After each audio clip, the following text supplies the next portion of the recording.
S'il y en a un qui a dû passer un mauvais été, si est bien Olivier Giroud. L'attaquant des Bleus, titulaire indiscutable du 11 de Didier Deschamps depuis plusieurs années, a vu son avenir s'assombrir avec le retour aussi improbable qu'inattendu de Karim Benzema en équipe de France.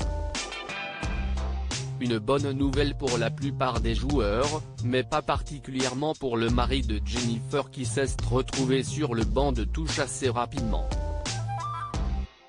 Après le fiasco du huitième de finale face à la Suisse, le joueur de 35 ans a décidé de changer d'environnement en quittant l'Angleterre pour rejoindre Milan et l'Italie.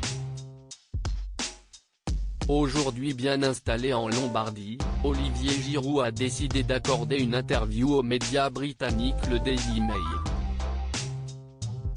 Il est notamment revenu sur sa relation avec l'attaquant du Real Madrid, calmant les rumeurs autour d'eux. Ma relation avec Karim était certainement unique.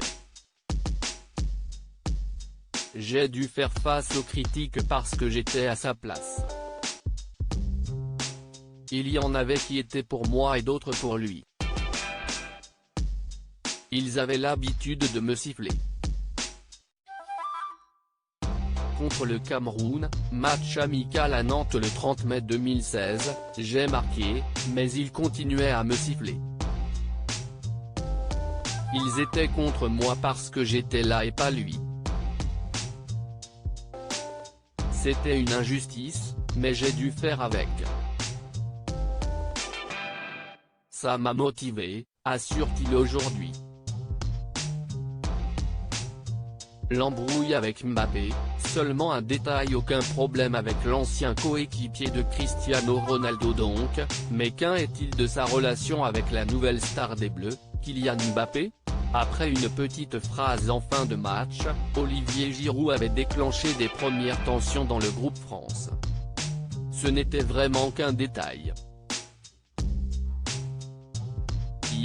Note de la rédaction, Kylian Mbappé, était un peu remonté pendant 2 jours même si je lui ai expliqué que je ne le pointais pas spécialement lui du doigt. Je n'avais pas l'intention d'être dur avec qui que ce soit, révèle le père de 4 enfants dans une autre interview donnée au Guardian. Pour Olivier Giroud, il y a des coupables dans cette affaire et il n'hésite pas à les pointer du doigt. Les médias ont essayé de monter cela en épingle et ont dit que ça avait ruiné l'atmosphère au sein de l'équipe. Mais voyons. Nous avons eu une conversation entre adultes et il n'y avait plus de problème, conclut-il.